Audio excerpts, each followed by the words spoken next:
Boa tarde, pessoal do 8º ano. Vamos começar hoje mais uma aula de ciências, tá certo? Nós vamos iniciar a nossa unidade 2, certo? Iniciando no capítulo 5. Nós vamos iniciar falando de reprodução, tá certo? Lembrem-se, sempre fiquem em casa e se for sair, saia usando máscaras.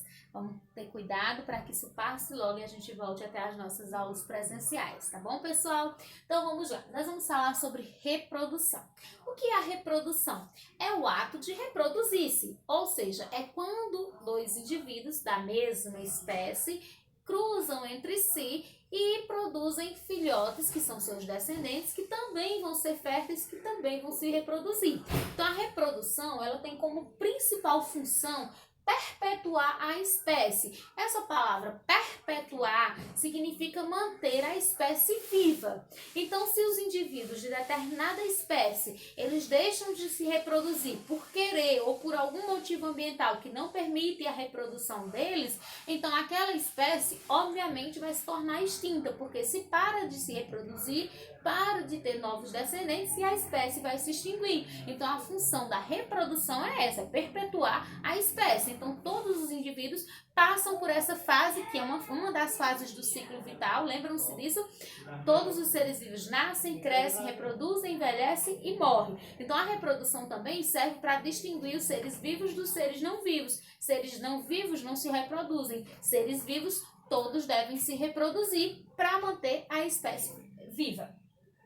Nós temos dois tipos principais de reprodução. Nós temos a reprodução sexuada e a reprodução assexuada. Essa classificação é baseada na presença ou ausência de gametas. Na reprodução sexuada, nós temos a presença dos gametas, o gameta masculino e o gameta feminino, certo? Então, esse é o tipo de reprodução sexuada, com presença de gametas. Na reprodução assexuada, nós não temos presença de gametas, ou seja, não existe o gameta masculino e o gameta feminino. Então, a principal diferenciação é essa. Sexuada tem gametas, masculino e feminino. Assexuada não tem gametas.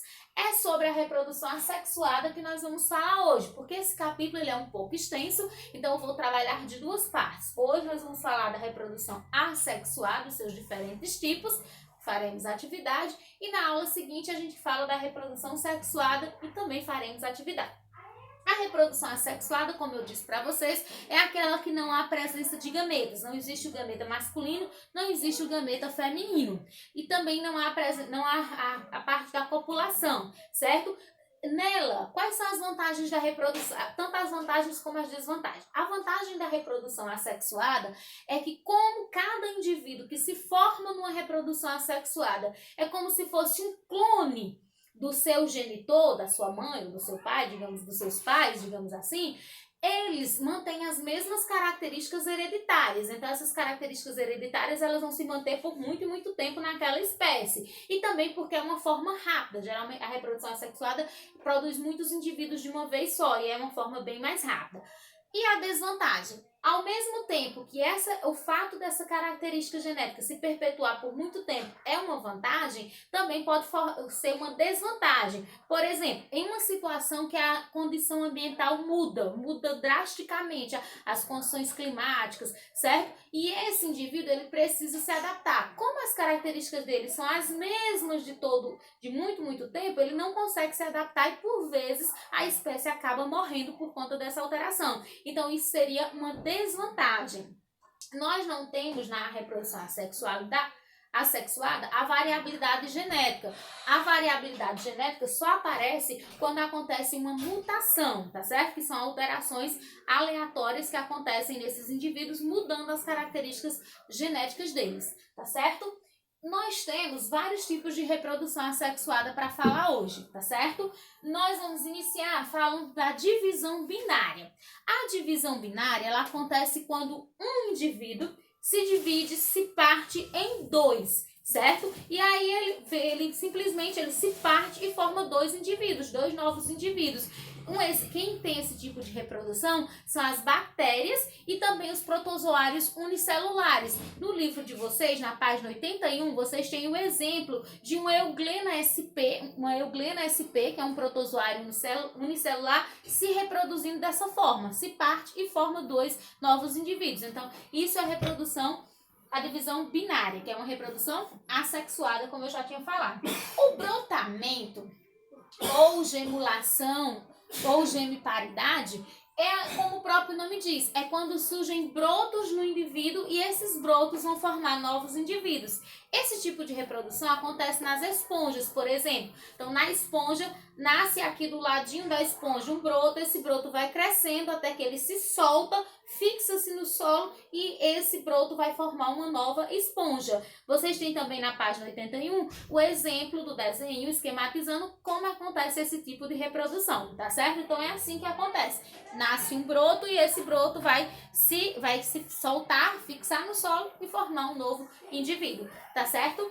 A fragmentação, ela acontece quando o indivíduo, fragmentar significa partir em pedaços. Então, a fragmentação acontece quando o indivíduo é partido em pedaços. E aí, cada um desses pedaços vai formar um novo indivíduo. Esse tipo de reprodução vai acontecer na planária. Por exemplo, na página 82, vocês têm o desenho mostrando como acontece a reprodução da planária. Vocês poderão ver no livro de vocês que tem uma planária, ela é partida ao meio, e aquela parte, que é a parte onde tem a cabeça, vai formar a cauda, vai se regenerar e vai formar uma nova cauda, e aí completa uma planária nova. E a parte onde a cauda vai se regenerar, vai formar uma cabeça, e aí tem uma outra planária nova que foi formada. Então, cada um dos pedaços que foi partido formou um novo indivíduo, tá certo? Vocês podem olhar na página 82, e lembrando que a fragmentação vai acontecer em indivíduos que têm grande capacidade de regeneração, tá ok? A esporulação, ela vai acontecer ela acontece quando as condições ambientais para a reprodução daquela espécie estão complicadas, as condições ambientais estão desfavoráveis para a reprodução. Então, o que é que o indivíduo faz? Ele produz células especiais e resistentes àquela condição ambiental, que são chamadas de esporos, certo? Aí esse esporo, ele fica ali, como eu disse, é uma célula resistente. Então, ele vai resistir a toda aquela condição ambiental desfavorável até que o ambiente mude. Quando a condição ambiental for favorável, aí aquela célula vai se reproduzir e vai formar um novo indivíduo. Esse tipo de reprodução é bastante comum nos fungos e também nas bactérias. Nas bactérias, eles causam para a medicina um certo problema, porque esses esporos da bactéria, por serem muito resistentes, eles não conseguem ser eliminados com as formas de asepsia normal. Então, é necessário uma outra forma para que eles possam morrer, para que não possam futuramente surgir bactérias que possam causar doenças para os seres humanos. Na página 83, vocês têm um pequeno texto que diz assim: você sabia? Fala justamente sobre essa questão dos esporos das bactérias e a medicina. Dei uma lidazinha que é bastante interessante, tá bom? Então, a esporulação vai acontecer em fungos e bactérias.